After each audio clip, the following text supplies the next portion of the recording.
Speaking of power, we have a super powered guest joining us right now, Rebekah Caruthers of the Fair Elections Center. Hello. Thank you for being there at the Fair Elections Center. We need you. And thank you for joining us today. Welcome. Thank you so much for having me.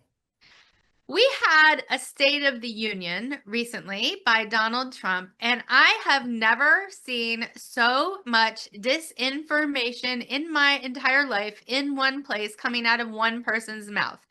I almost fainted. My hair literally did light on fire. I was like, what is happening? There was a lot of disinformation about a lot. One of the areas that was really striking was the disinformation about elections.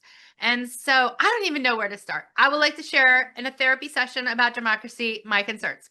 A, there is no data showing that there is rampant voter fraud happening. No research studies have found this. That's not happening. Two, I happen to live in Washington State. We vote by mail. That is working very well. Thank you very much. Please don't take away our vote by mail. Three, we already do have to have ID to register to vote. So these are some of my therapy concerns about democracy. We need to move from the personal as political. What were your biggest concerns watching that? So, one of my biggest concerns is that the president promoted the Save America Act as if there's this rampant fraud and abuse and all sorts of bad things happening in our election system, and that the only way to solve those issues that he claims, and by the way, those claims don't actually exist in reality, the only way to save America from this is passing the Save America Act. And quite frankly, it is the most sweeping anti voter piece of legislation that we've seen in this generation. It is horrible. People, the Save America should be called the Unsave America Act. I mean, it is the opposite bill. So in this act, everyone, believe it or not, you have to have, when you register to vote, your birth certificate match your current ID. Does that sound like, oh, no big deal? Well, it's actually a big deal. Hello, my name is Kristen Rao Finkbeiner. My birth certificate does not match my current driver's license. Because I got married and my name changed. And that would happen to millions of other people who got married and their birth certificate doesn't match their driver's license. There's also a trillion other reasons why that might happen. And so what I could do is get a passport. You know how much a passport costs? Over $120. And there's a long line to get passports. And we have the Trump administration rolling back access to get passports by shutting down access at libraries right now, or proposing that. And so at the same time as they're asking for enhanced ID, which costs a lot of money, which is basically a poll tax, they're also rolling back access to be able to even apply for that. So what is your take? And did I say anything wrong? Check me on any disinformation that I just shared. Well, first of all, you're not doing disinformation. If we get something incorrect, it would be misinformation. Because Oh, reminding your audience, disinformation is the intentional spreading of bad information to certain demographics of people to cause certain actions to happen. So I want people to understand disinformation is propaganda. And the whole point yep. of propaganda is to get a group of people to do a certain thing and to use lies and manipulation. So it requires manipulation. Sometimes in the press, we get things wrong, and that's okay because we could correct it. But what we're seeing from this White House is intentional bad information to manipulate, and in my opinion, to manipulate the midterms.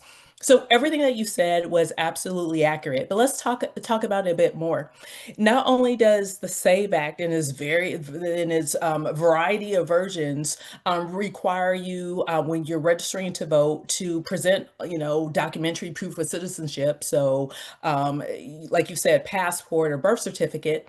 But then when you cast your ballot, you also have to present that. So let's make it make sense. If the whole point of this is making sure those who say who they are actually who they are and they're eligible to vote and they're registering to vote and then they're casting their ballot, then okay. Except guess what? Right now, by the Constitution, it's up to the states to make the determination, and the states do it all the time. They do it every single day. They make sure that when people register to vote, that they verify that in fact that is the person who is registering to vote. And then when you go to vote, it's the state requirement that determines what you need in order to, walk into your polling location or request to receive your ballot by mail, or a state like Washington State where everyone does mail-in ballots. The state verifies before they send it out to you.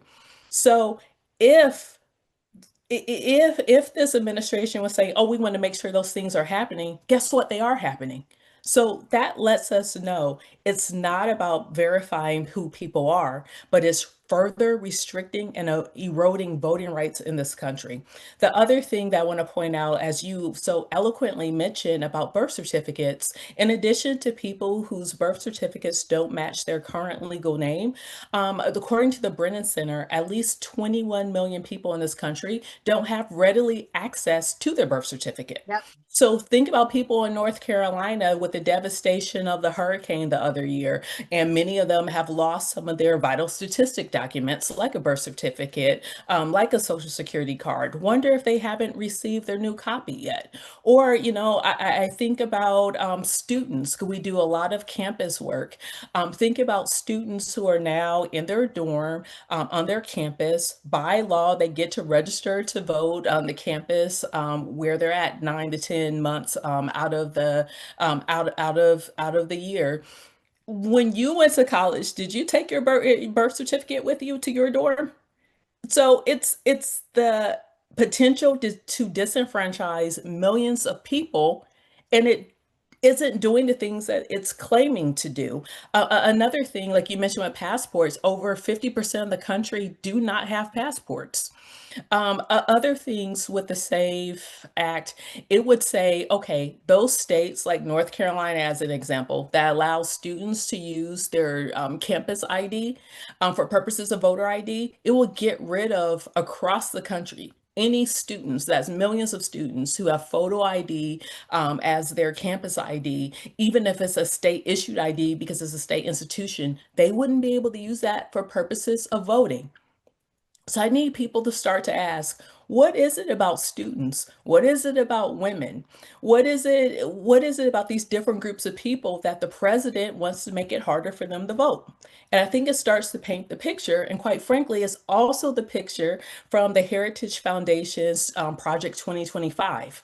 The reason why I bring up the Heritage Foundation, because like you said, there is no evidence of fraud in voting, no significant evidence. The Heritage Foundation just received a multi-decade study that showed undocumented people aren't registering the vote and then showing up and voting. So if the Heritage Foundation, the authors of Project 2025, if they're saying that this isn't happening, then why is the administration so hell-bent on doing all of these things that will encroach on people's right to vote? I would say the why is they know that without cheating, and by the way, this is cheating, disenfranchising large amounts of voters who are, as you noted, grouped in particular areas, women and young people, is cheating, right? Because they're disenfranchising or trying to without any reasons. That is the reason, you all. They think they can't win the midterms without kicking out a bunch of voters, including a whole bunch of people like me who have changed their names when they got married. I can't stand it. One of the things I want to go back and talk about everything you said. I loved everything you said. I was doing like a standing ovation. I was like, thank you, thank you, thank you. Thank you for all the work you're doing. I wanted to go back to the issue of secure voting now. Just as somebody who votes in Washington State, as you were talking, a memory came back to me.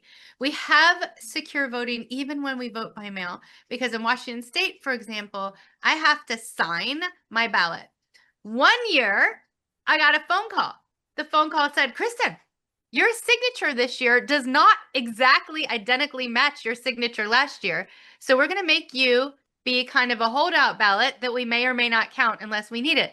Like, you all, they are tracking to make sure that our signatures are identical on these mail-in ballots. Like, this is not like some type of Wild West out here in Washington State where we have mail-in ballots. We're getting phone calls if our signatures don't match exactly. And by the way, it was my signature both times, so I was slightly offended. So I just wanted to share that when we look at it again in the logic puzzle, A, there's no demonstrated problem with overvoting at this point. B, We can see that there are particular groups of people who are being targeted to be left out of voting. And C, that would add up to cheating or an attempt to cheat in the midterms if it goes through. What can people do? So there's a few things like as far as the call to action. My background is being an organizer, so we love a good call to action. So one of the first things you could do is I need you to reach out to your senator, and I need you to call, to email, to write, and to let them know do not support the SAVE Act, and list the reasons why. It's not good for democracy. It actually it creates more friction in the process of people actually trying to access the ballot box. And it will put so many burdens to local election administrators because it will. So if you're a local election administrator, the law, if the bill, if it passes and becomes law, will say, okay, by the way, you have to verify, you have to do all these things, was up to you to determine if you have the right information. But in the instance that you make an error and you don't collect the right information, even if that person was eligible to vote, you could face fines or you could go to jail. So that also makes it harder for election administrators to do their job, which means that they're going to be scared and just like, it's not worth me personally paying fines or my person going to jail and or prison. So maybe we won't be as aggressive with pushing to register voters. So I need you to reach out to your representative. I need you to reach out to your senator, especially. The next thing I need you to do is check your voter registration. Talk to your family and your friends and make them check their voter registration.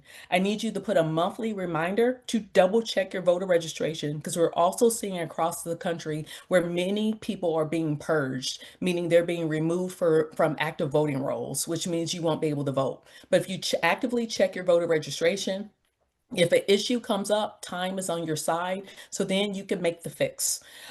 Because some states aren't going to call you, just like what Kristen said, in her state when her signature didn't match. Most states aren't going to do that, and sometimes it's because they don't have the capacity. The third thing, I need you to go to fairelectioncenter.org.